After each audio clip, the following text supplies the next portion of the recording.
Hey, what's up, y'all? Y'all know my slogan. I don't know it all, but I know what I've been through.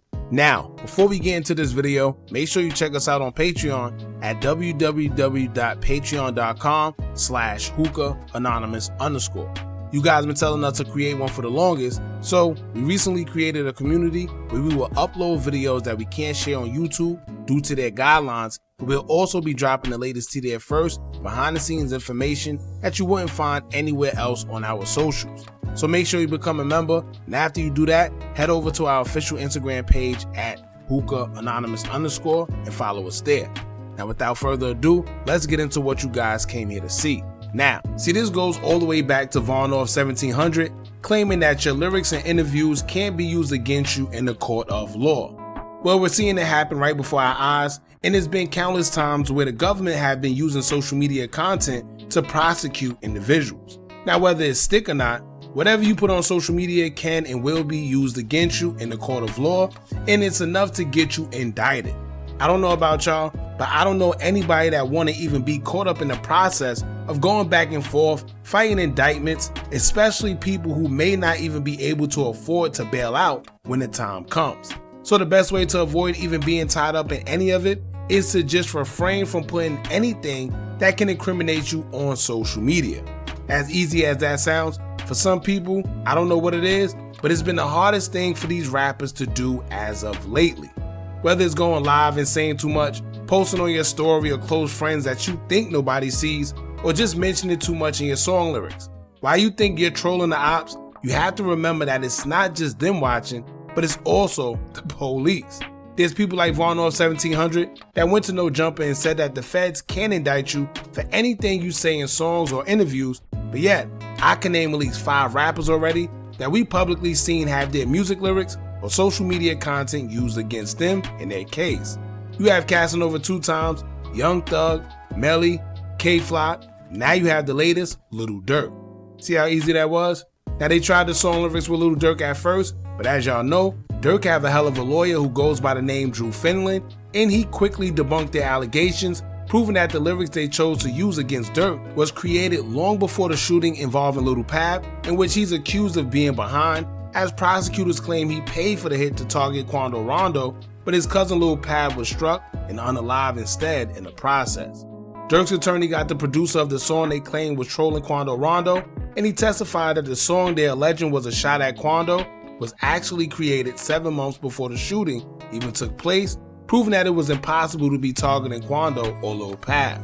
Drew tried to get the case dismissed on the grounds that the federal prosecutors used false information to sway a grand jury, in which it is illegal. But as y'all know, the feds don't just give up that easy. If y'all remember, Durk has been granted 2 previous bond hearings with hopes of getting out so he could fight his case from the outside before his trial is set to start in October.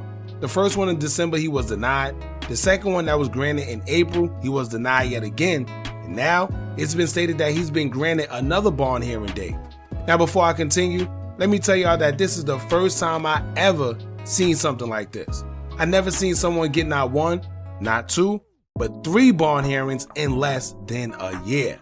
Matter of fact, he was just denied, and yet he's been granted another bond hearing just weeks from being denied the second one.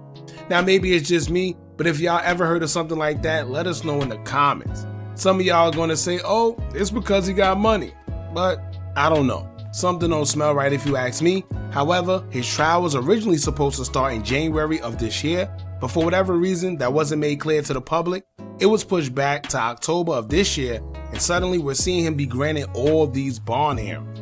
My only question is, what changed? In his last bond hearing, the Judge Donahue, previously mentioned significant concerns, pointing out Durk's alleged influence in violent circles and his decision to leave the country after authorities arrested his co-defendants. Prosecutors argued that his freedom posed a continued threat to public safety and undermines the integrity of the investigation. Now, according to the new bond hearing that Durk was granted to appear in court on June 2nd for, it's a formal request for reconsideration that was submitted on May 14th, just 6 days after he was denied in the second hearing. His attorney Chrissy O'Connor is now seeking for a different judge, a district one, to review the previous denials and reevaluate whether he must stay behind bars or not. However, the question everyone has is, what have changed? What changed within the case that would make a district judge want to reconsider anything from May 8th to June 2nd? The last judge stated Durk influenced violent circles, tried to leave the country when his co-defendants got arrested, which made him a flight risk, and the prosecutors argued that his release posed a threat to public safety and undermined the integrity of the investigation. So, what changed? Does he not still pose a threat to public safety? Is he not still considered a flight risk? Does his release not undermine the integrity of the investigation still? And y'all need to pay attention to that, right? Pay attention to the wording. The article stated that his release undermined the integrity of the investigation. Now that sounds to me like there's still an ongoing investigation. Why else would it undermine the investigation if the investigation is not done and finished? Unless it's ongoing. At least that's just what I think. Anyway, let's get into the documents that's been put out that the feds have just released, indicating that they'll be using Durk's words from his interview with DJ Akademiks back in 2023. Now the transcripts would read, quote, "Or after SR's death, the release of the song After the M gave defendant's fans fodder to associate him with the M, a claim that defendant himself seemed to admit during an interview on a popular podcast. As to prejudice, defendants claim that the lyrics were one of only two pieces of evidence that the first superseding indictment cited against him, completely disregards and belittles the grand jury's findings in all three indictments that defendant was the organizer and leader of this calculated M plot. The FSI singles reference to defendant's lyrics in an introductory allegation caused no prejudice considering the numerous material allegations that defendant directed this revenge unaliving, in the grand jury's confirmation when it returned to SSI that defendant was charged for his murderous conduct, not his lyrics. The court should deny the motion to dismiss." So basically what they're saying is they didn't care about the lyrics. It was more so about his conduct. So when they were saying that they want to get the case dismissed, they were just basically saying, well, it wasn't about the lyrics that we were pointing out. It was more so about the conduct, in which they're making it seem like he was bragging about doing it, whether he had involvement in it or not. Y'all see how that could work against you? They're saying it don't matter whether he did it or not. He made it seem like he did, and he was allowing his fans to believe that he had some type of involvement in it, and they're using DJ Akademiks' platform to point out what he said. Let's continue. It says in May 2023, defendant appeared on a well-known podcast where he tacitly admitted his involvement in the unaliving of SR.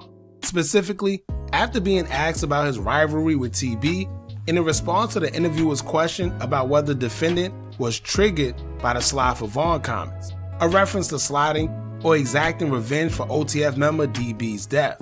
Defendant coyly responded, "For some reason, I just don't see them comments no more." For some odd reason. Might be the water. We here though. Now for y'all that swear that they can't do anything to you because of what you say in your music or in these interviews, let this be a lesson right here. Stop going on these podcasts, doing these interviews, and saying whatever, thinking that it can't come back to bite you in the long run. Because just as much as you think your ops are watching and you probably trying to impress or troll, guess what? The police are too. And evidently, it's not just what you say that they can get you on, it's your conduct. So you could be playing or you could be acting like you had something to do with something and really didn't. They don't care. If you make it seem like you did, they will try and hold you accountable. Could you imagine getting booked on a body that you literally had nothing to do, whether you know somebody did it or not, and you still got to do time for it because you wanted to act like you had some type of involvement to impress people around you? Crazy. Now when it comes to him being released, they also mention why they feel he should be denied and painting him as a threat to society. Basically saying they're worried that if he is released, it may hurt their investigation and witnesses may be tampered with. It'll say, quote, "Grand jury secrecy exists for a reason. Indeed, the proper functioning of our grand jury system depends on it. This is especially true in cases like this, one where witnesses have been threatened and protecting their safety is paramount. The charged conduct at issue, defendant allegedly dispatching 6 hitmen to unalive a rival located in another part of the country, also showcases the palpable danger to witnesses and to those the co-conspirators perceive as impediments to their freedom. As the Supreme Court has repeatedly held, If pre-indictment proceedings were made public, many prospective witnesses would be hesitant to come forward voluntarily, knowing that those against whom they testify will be aware of that testimony. Moreover, witnesses who appeared before the grand jury will be less likely to testify fully and frankly, as they will be open to retribution, and then it cuts off. Now, if you pay attention, what that tells us is there's definitely either a cooperator or a witness that's within this case. And basically what they're saying is, if there's witnesses or cooperators out there and Lil Durk is being accused of hiring hitmen to go to another part of the country to actually unalive somebody, what y'all think he could do when he's out? Right? If he knows that there are witnesses, if he knows that there's people that's going to cooperate against him and he could get their location or whatever he could do, if he's already being accused of that, knowing the power that he possessed, why bring him out and risk him doing the same thing and tampering with their case? And when you think about it like that, they actually have a point. So Durk's attorneys definitely got their work cut out for them, because when you think about it from that aspect, when they say, well, he's already being charged for having the power and the money to have guys cross state lines and get on a whole plane to go to another part of the country to do an unaliving, then why would we let him out and risk our chances of solving this case? And the crazy part is, I didn't even think about it from that aspect. Like I said, they have a point. Now, I see some people calling Akademiks Vlad now, but no, it's a difference. Akademiks didn't bombard Durk with incriminating questions, forcing an incriminating answer. He asked a question, and it was pretty much a question that everybody wanted to know. It was just the way that Durk answered. It's the same way Brick Baby answered when he was asked a similar question on No Jumper by Poetic Flocka. He said, I heard they can't say that no more. And then he proceeded to say a little more. And see, these guys for some reason think that the feds are slow. They think the little code words and phrases that they use could trick the feds. It's 2025.